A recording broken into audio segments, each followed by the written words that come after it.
Hello folks. Just thought I'd throw together a quick and dirty review of the Milviz Beaver, which just came out today, which I know I've been waiting for a long time, and so I couldn't resist grabbing it on opening day, and been flying it around a little bit now. I thought I'd share my thoughts for anybody else that's curious about the airplane. What I'm comparing it to primarily is the Aerosoft Beaver X. That's the bush plane I've been using for the last I don't know, a couple of years in the sim, and it's one of the airplanes I've flown in the sim that really flies most like a real airplane. So I really like the Aerosoft Beaver X, but it's kind of dated. We all know that, right? So the Milviz Beaver. It's beautiful for sure. Let's just get first impressions out of the way here. It's a gorgeous airplane.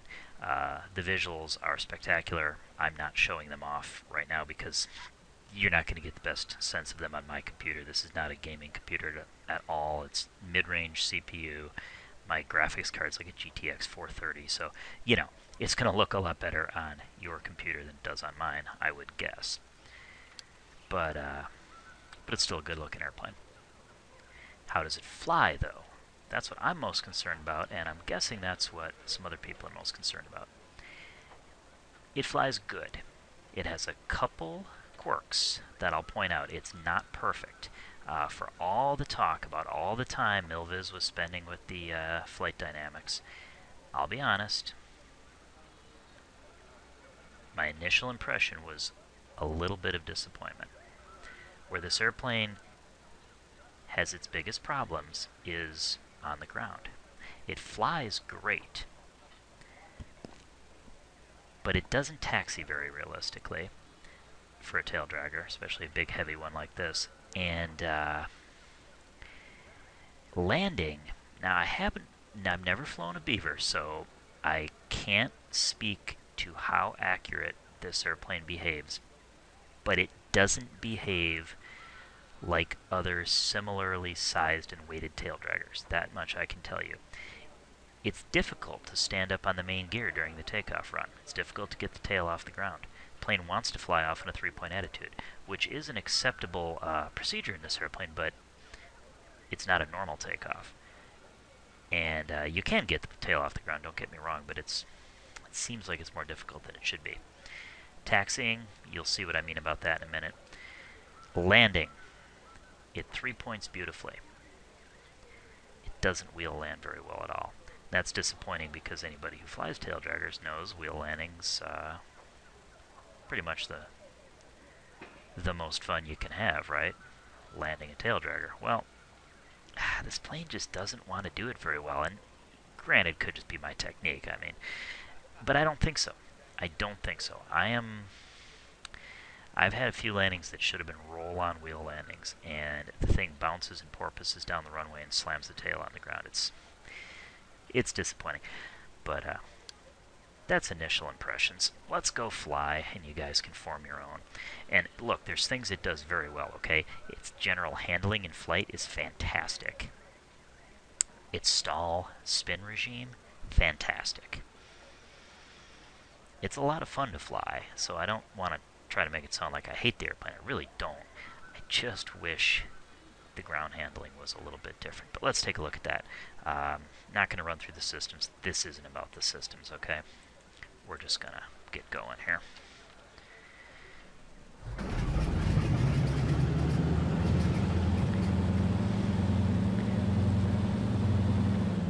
Alright. Sound set's good. I've got it turned down a little bit so you guys can hear me, but the sounds really are very good. I think they're much better than the Aerosoft Beaver sounds. This is just the panel I chose for some GPSs. You can configure this thing however you want. If you want a classic panel with no GPSs, you can certainly set that up. You'll have no radios at all. Here we are. Pretty familiar Beaver cockpit. The throw-over yoke works. You can leave it in any position, which is nice. You can move it out of the way if you need to see something. A couple things that are a little difficult to get to. Primer knobs down here, hard to find. Flat panel's down here. It's between the seats. It's hard for me to even look at with my head tracking system. But the button that's mapped on my throttle to lower the flaps, it just simulates the F whatever F key it is that drops the flaps a notch. That gives it one pump of flaps here. So every time I click that, you can see the flap gauge here is clicking down. That's the climb and cruise setting there. We're looking for takeoff about there.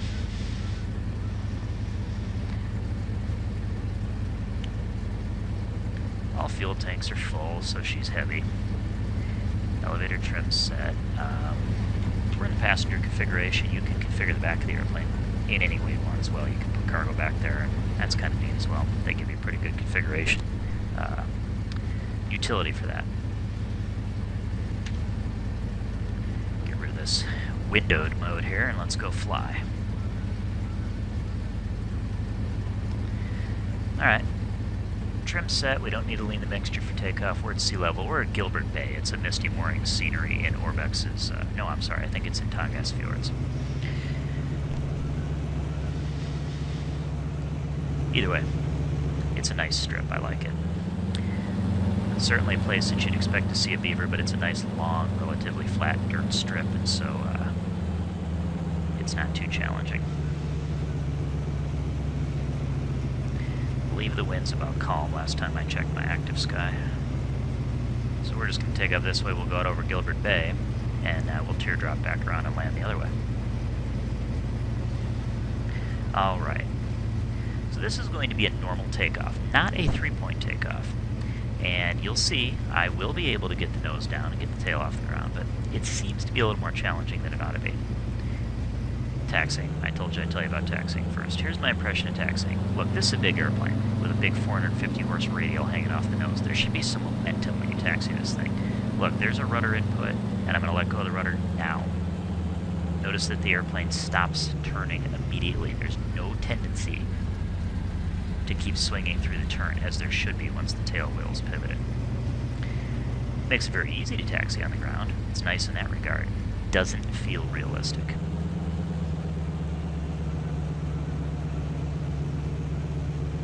Maybe I'm just too used to A2A airplanes.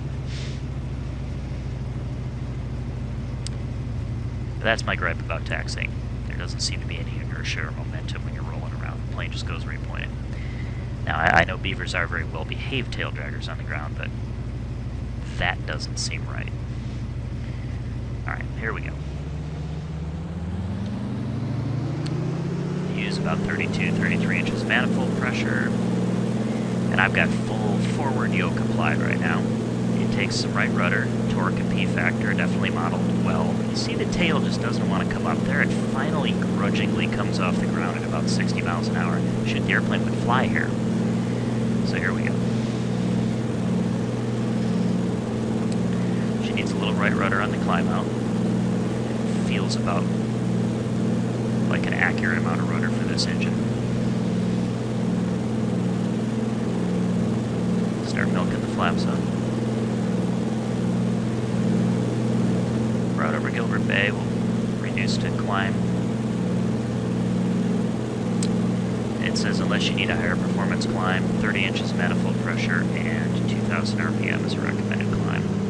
So we'll use that. We're just going to teardrop back around and land, so don't worry about it too much.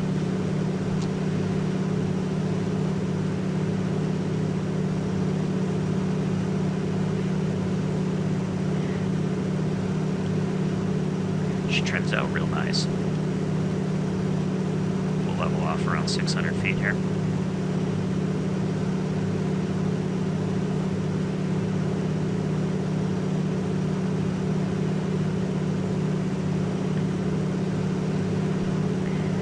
She does live up to the Beaver's reputation for being nice and stable.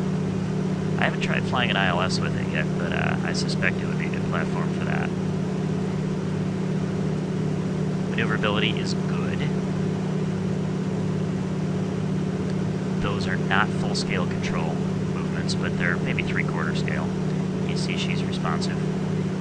The nose pitches up and down nicely as well. Again, that's maybe half-scale elevator throw, maybe a little more. She's fun to fly. Adverse yaw is definitely apparent if you use the ailerons without a rudder. Put a little rudder input in, and that nose stays pinned right where you put it. General handling, A+. The airplane flies nice.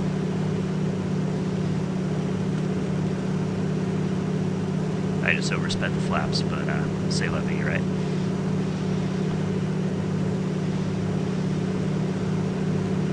You'll notice on the left side of the windshield there, that sun glare, that seems a little overdone to me.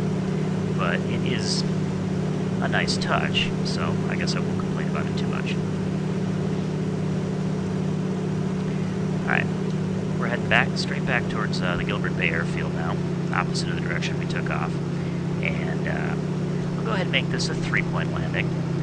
And you can see this will probably go fairly well, unless I screw it up, which is certainly possible.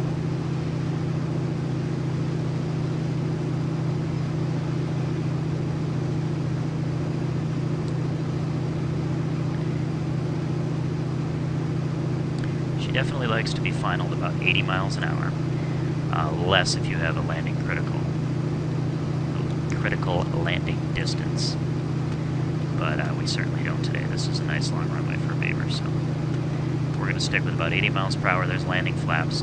You really hardly ever need full flaps in a Beaver unless you're trying to get into some ridiculously short strip. Pitch-power relationship feels good in this airplane.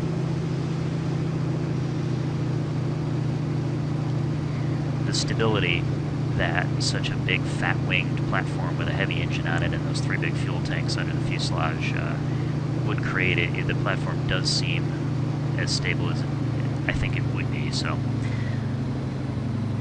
general maneuvering in flight, pitch-power relationship, yeah, it seems pretty good.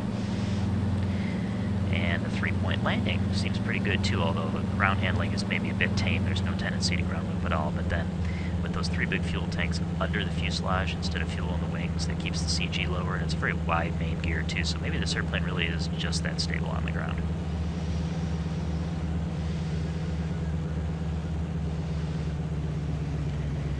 Now, I'm going to try not to porpoise it here.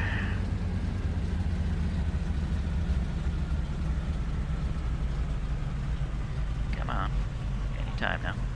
Oh, there we go, we're on the ground. Apply some brakes, and she doesn't stop on a dime. Definitely represents the weight that's behind the airplane. So, 3-point landings, they work well. Now, let's take off and try a wheel landing, and you'll see what I mean. We're to spin her around here. There should be plenty of runway. We'll go off in a 3-point attitude this time, so you can see 3-point takeoff.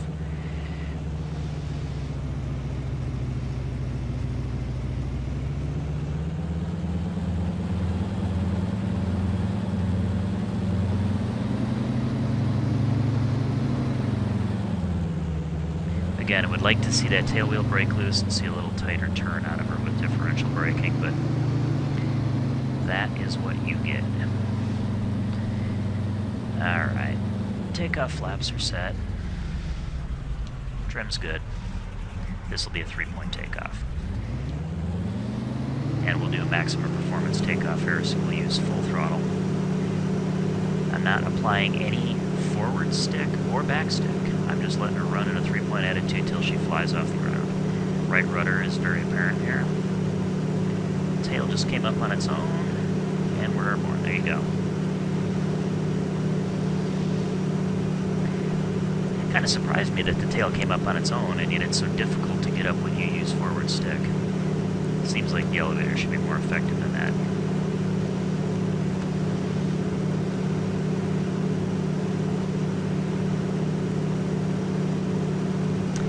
I never even put the prop forward for takeoff. That's my fault. Well, she probably would have performed a little bit better. The airplane's heavy, by the way. I've got several passengers in it and full tanks, so even though we are at sea level, it is an August day, and yeah, not the lightest airplane.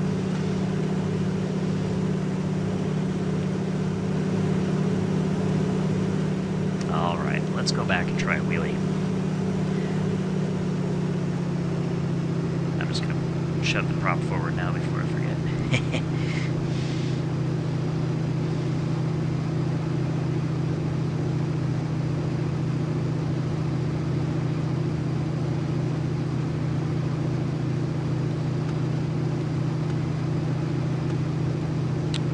And I'm going to milk this way more than I would have to get a smooth landing out of it. I'm going to carry some power into the flare, and I'm going to try to just brush those mains on. Definitely not short field technique, but even still, you'll see she just doesn't want to wheel land.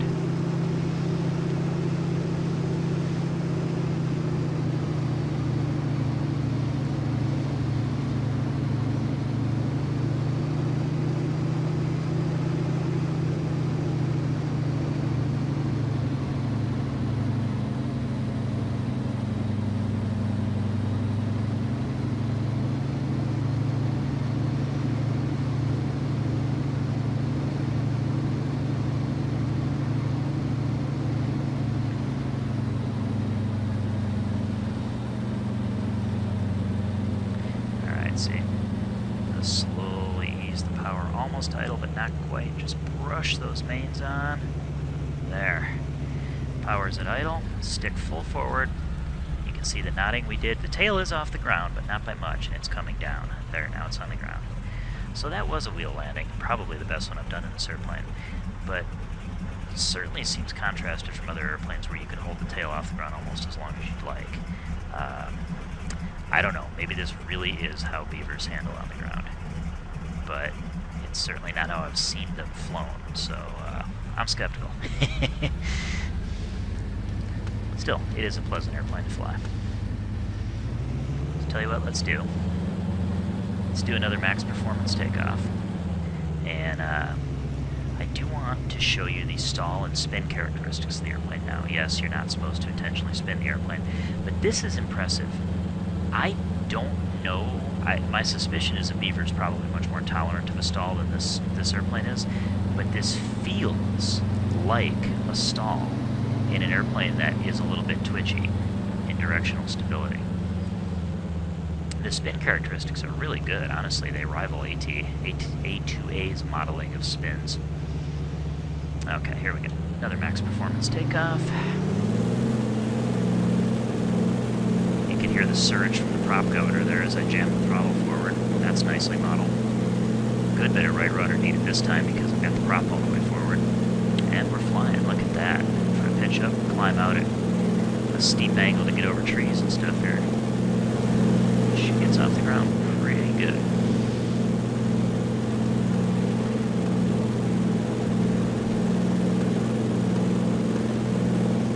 Alright, flaps are up. Cruise power.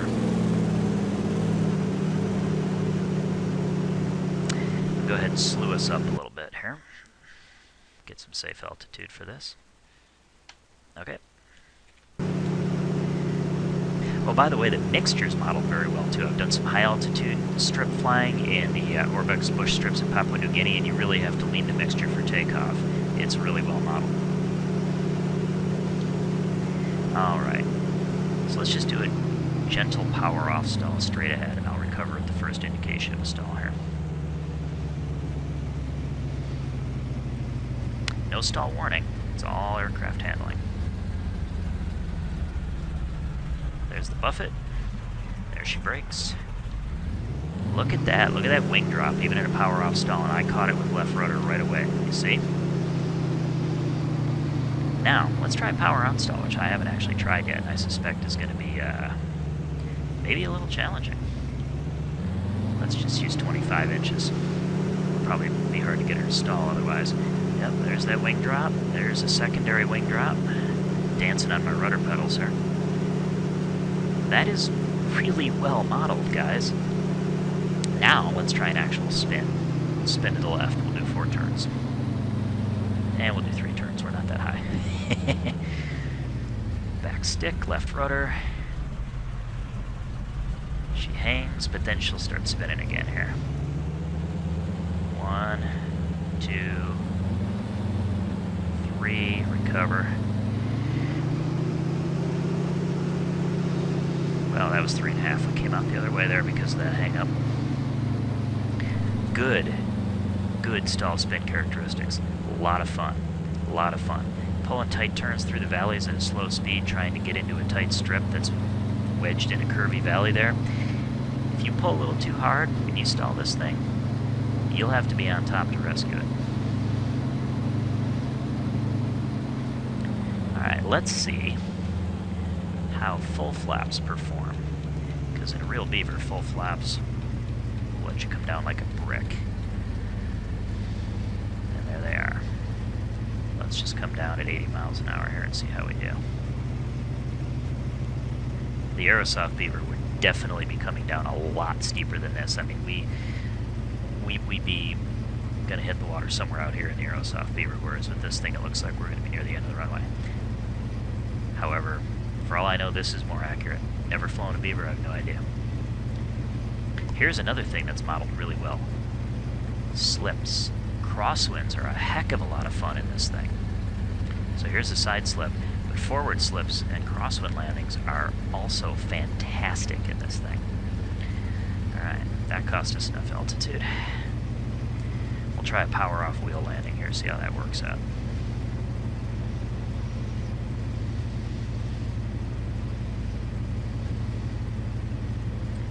Say this simulates trying to make a wheel landing on a rough gravel bar without a lot of room, and you got to put it right on the start of the runway. Certainly a task a Beaver would be good at. Alright, you know what? There, the tail's down now.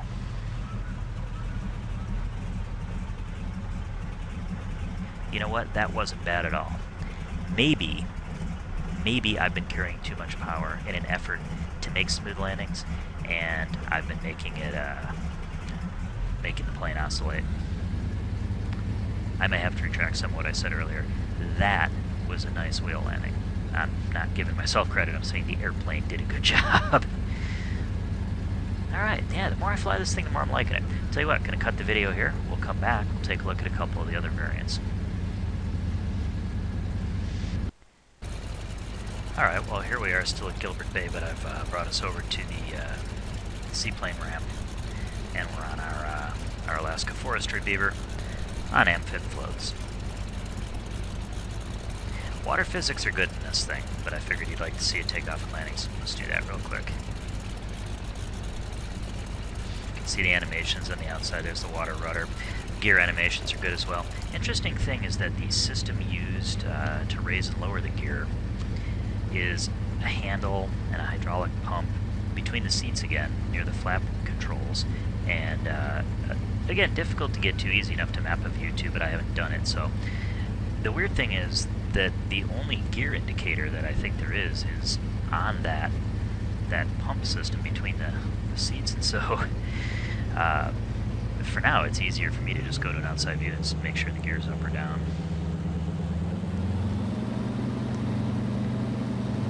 Alright, I haven't actually tried to taxi this thing into the water. Let's see how it works. And, you know, whether it works well or not, that's really something that's probably... Well, look at that. You know what? There's no rudder pedal steering. It's pure differential braking, which would be accurate on amphib floats, wouldn't it? That's interesting. It's the first airplane I've ever seen in Flight Sim that doesn't steer with the rudder pedals on land on amphib floats. That's pretty cool. Alright, good. So, this is always sketchy in Flight Sim. Let's see how we can wander ourselves into the water here.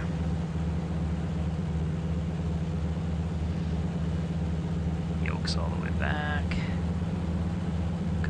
Alright, looks like we're floating. So, I'm going to put the water rudders down. You'll see the handle move below the fuel tank selector there. There it goes. This is full control inputs, left and right with the rudder rudders.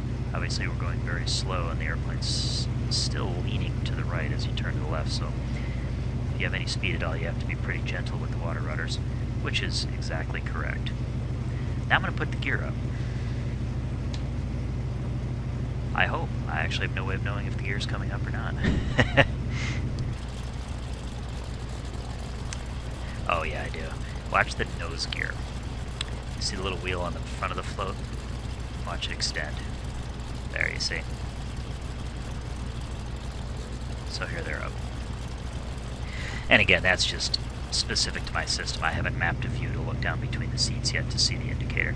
It's entirely realistic that the indicator would be down there between the seats, and so I'm not faulting Milviz for that at all. Alright, we will just take off straight ahead since there's no wind. Takeoff flaps, water rudders up, gears up, mixtures rich, props full, plenty of gas. Here we go. She came up on step right away, see that? Then I've got full back yoke. I use about 33 inches. As the speed increases, I'm easing the stick forward. We're on a nice step now. We're just about to unstick. And there's the unstick, and we're up. Yeah, pretty good.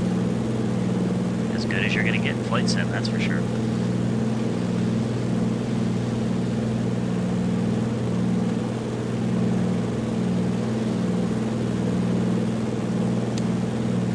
You can definitely tell that the float version has a little more weight behind it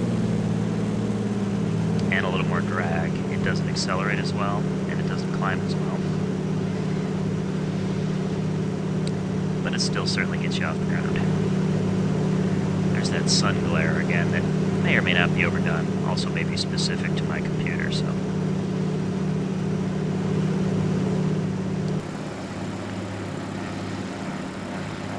Certainly a good looking airplane from outside. Even when the water rudders are retracted, you can see them move with the actual rudder. And you've got mooring lines hanging off the wing there. You can see them twitching in the wind. Boy, look at that.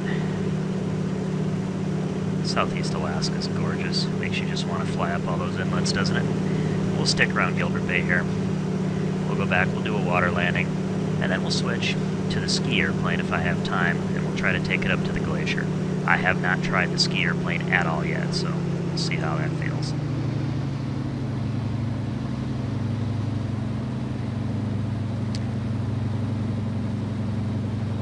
We're a little far from the head of the bay, but we'll just make a landing out here.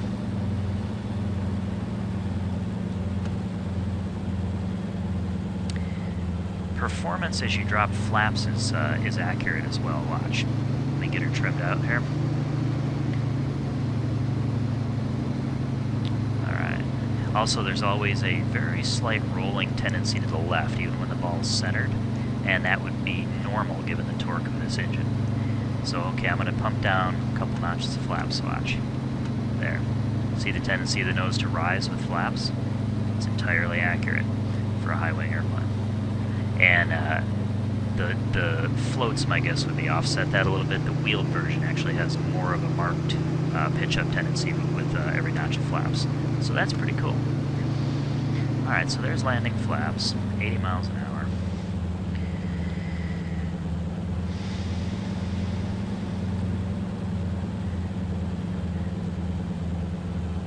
Carry a little power through the landing.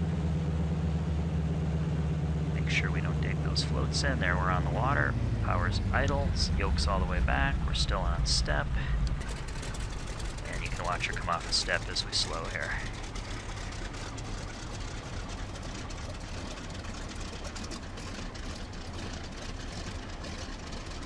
There you go. I actually tried a landing from an outside view, and it was interesting. I was able to drag the tails of the floats and the water rudders through the water for a good second or two before the middle of the floats bit. And that, again, is fairly accurate, so float version is really well modeled. I like it. Alright. Let's cut this. We'll come back on land and try to take the ski airplane up. Alright. Back once more. We're in the ski version of our Alaska Forestry Beaver. I think the skis are retracted. The control is a little bit wonky between the seats, but at least we're taxiing without going in a circle or skidding down the runway like I was earlier, so we must be in wheeled mode here.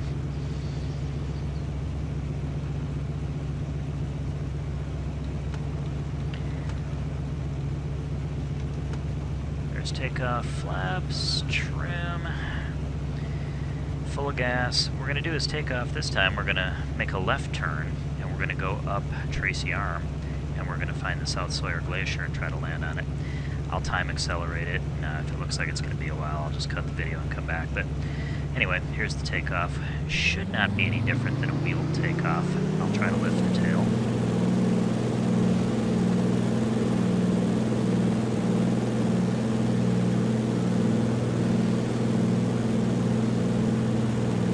There we go. I'm not sure why I've left the runway here, what my problem is, but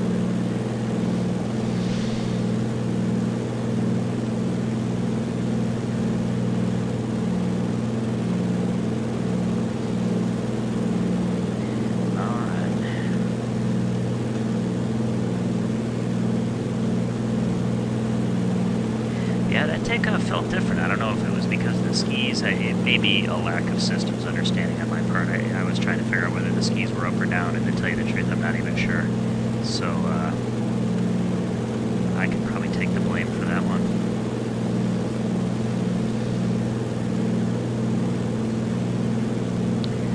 Alright.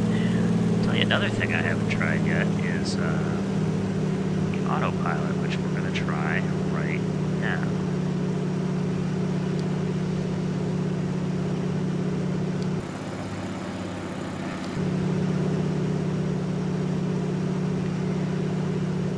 Autopilot.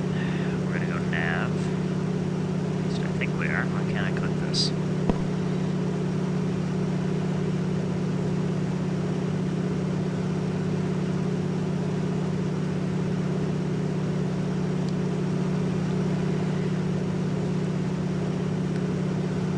Odd, I don't know why I couldn't turn the autopilot on. It worked last time I tried it.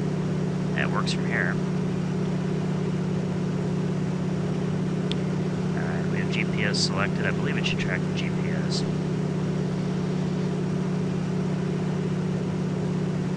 I'm not going to try to figure out how to set up an altitude capture with this thing right now.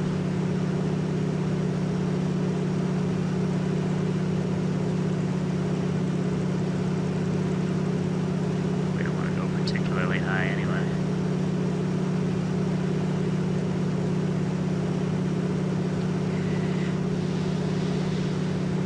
You can see the ball's out of whack. I should be holding the right rudder to keep it coordinated while we're climbing, even though the autopilot's going to hold our course here.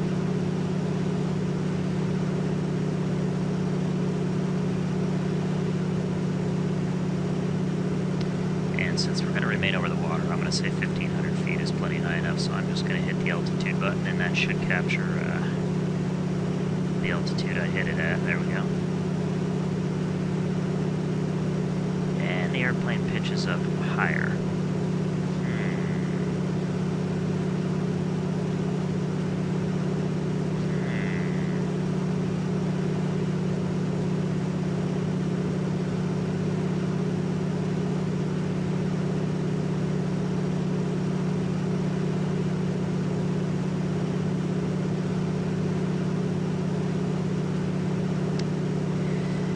I'd be lying if I said I knew why it was doing that. That's not acting like most of these do. Well, we'll just handle the altitude ourselves. We'll just trim it out. That should be fine.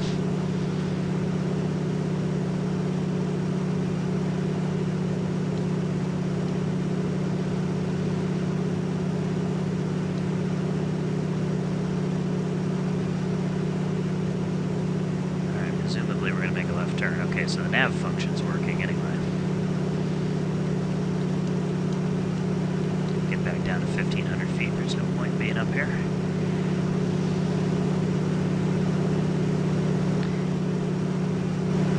So this is Tracy Arm. We're going to follow it up to the South Sawyer Glacier.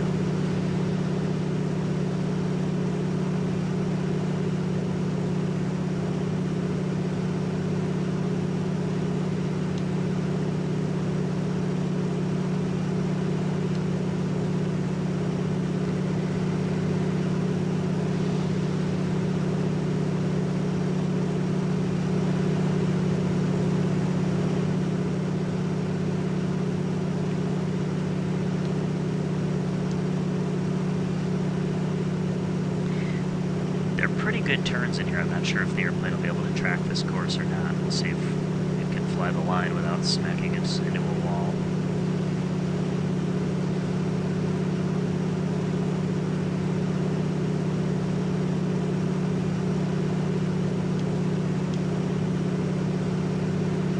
I'm just using trim to kind of get us level here. Put our cruise power back up about there.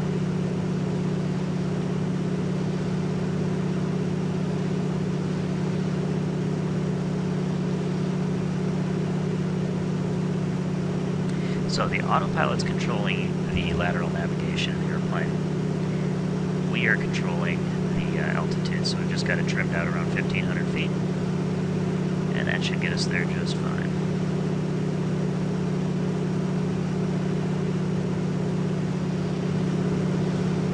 Something we ought to figure out is how to work these floats before we get to the glacier. Okay. Are they up or are they down? I can't tell.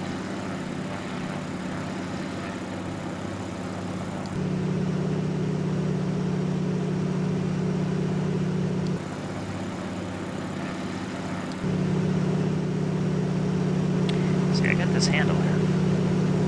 Milviz says one click put him in the right place. That would seem to be down.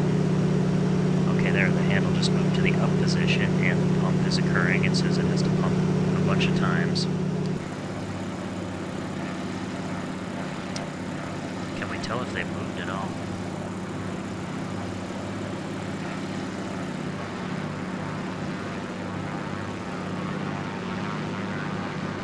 See wheel under them, but you should be able to anyway.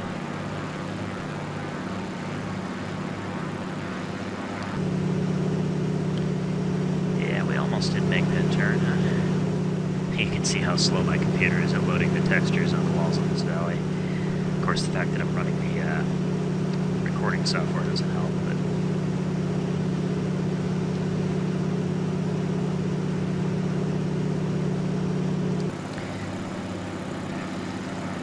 I don't know, guys. Maybe there's just no animation for these things.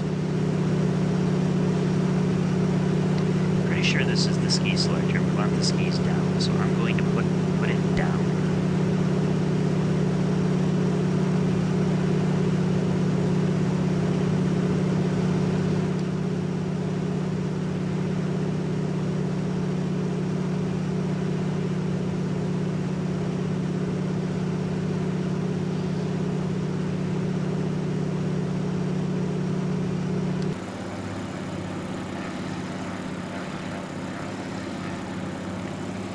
Does anything look any different? I just can't tell. Maybe the backs of the skis are lower.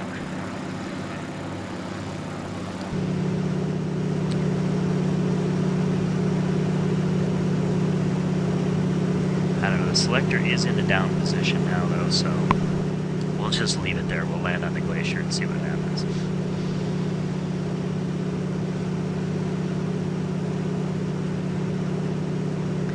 Alright, we're at cruise power. No need to lean the mixture.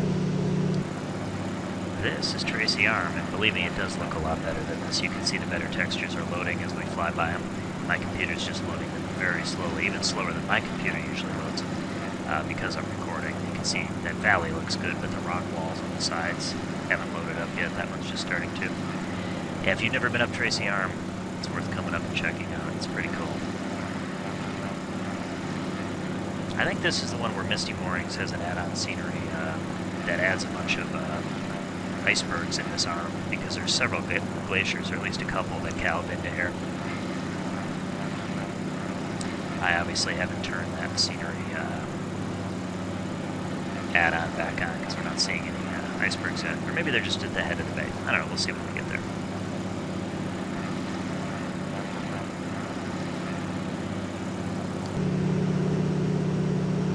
How many more bends do we have to take here? Should I cut the video, or you guys stick with me here? Oh, just a couple. Probably easier to just fly it all at once than to cut the video.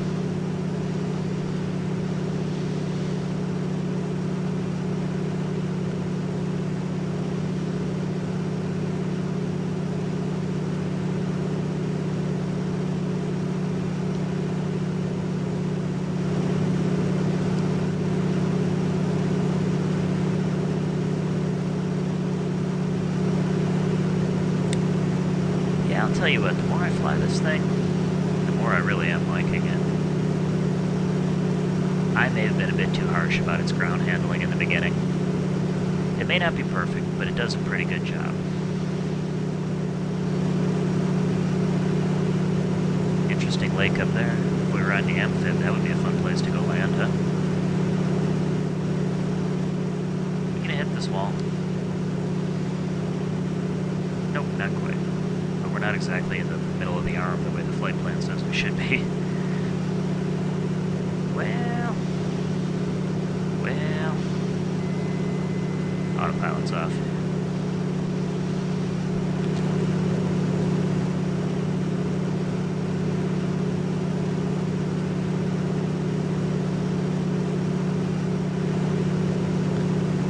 I thought about taking you guys up Misty Fjords. That would have been a great place to test the amphib. Misty Fjords is east of Ketchikan, and it is some of the most spectacular scenery. It's in the Orbeck, South Alaska region, and it's great. But there aren't really any glaciers up there, and we have to test the skis, right?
When you coordinate a turn, this thing does a good job. The nose just pins right there on the horizon.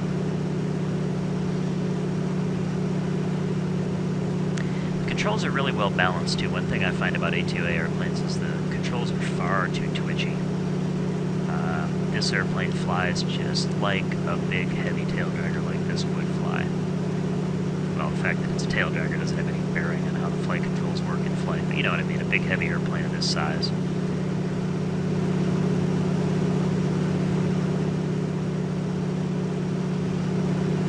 Alright, there's our glacier ahead, guys. Thought there were one or two others that ran in here. Maybe this... Oh yeah, there's another one up there. I'm not sure which one that is. We'll go up to the South Sawyer Glacier. That's the one in front of us. Cruise ships actually poke in here. They bring people up here. Nope. Look at that. Look at all the icebergs ahead loading in the water there as we approach.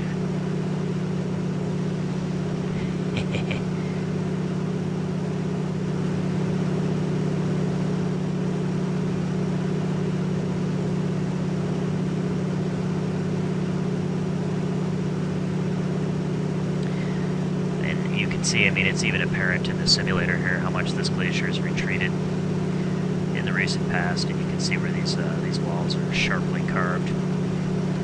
In real life, there's not quite this much vegetation up here yet, but it's the scenery in this simulator never ceases to continue to amaze me, honestly. Okay, so we've decided that our skis are down, right? Climb up the glacier a bit, find a level spot.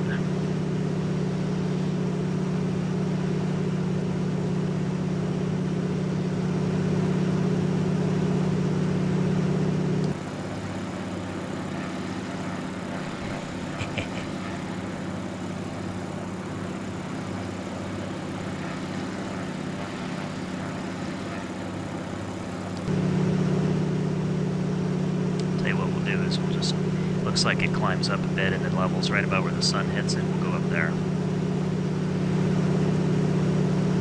And again, the textures of the glacier are much better as well. They're just loading very slowly on my computer. So, if you haven't been up here, hop in your Beaver, fly up, take a look at this area. It'll look better to you than it does to me.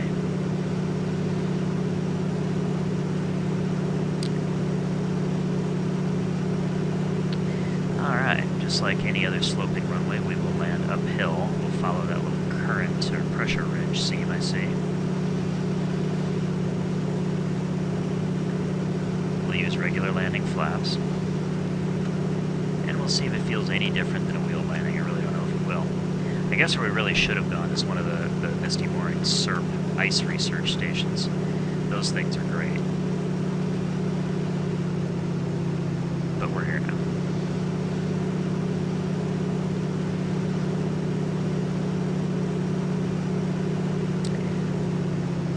I would guess we would want a 3-point, huh?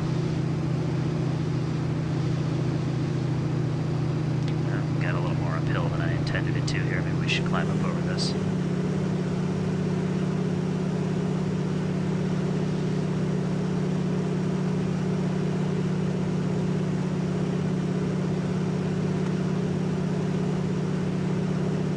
Here we go. Looks nice and level up here.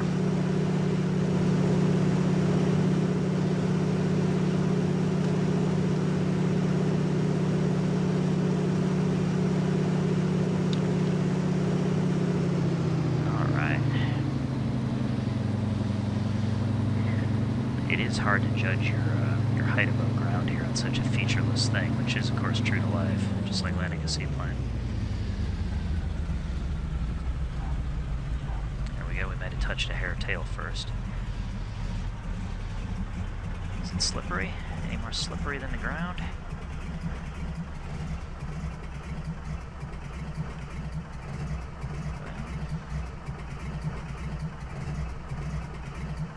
I'll be honest, it's hard to say. The skis look like they're making contact with the ice.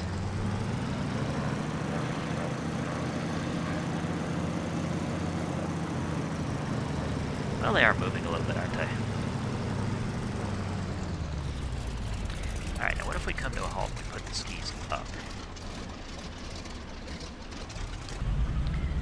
I wonder if they will no longer make contact with the ice. Let's see here. So they're raising.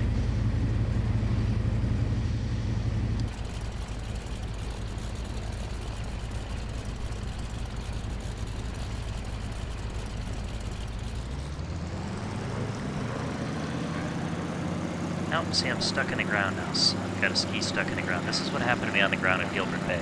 This may be a glitch in the program. I'm not sure this is supposed to happen. But I can't say that for sure because I simply don't know enough about how to use the skis. Alright, well, since we're stuck, we'll wrap this up. Initial thoughts, the Milviz, Beaver.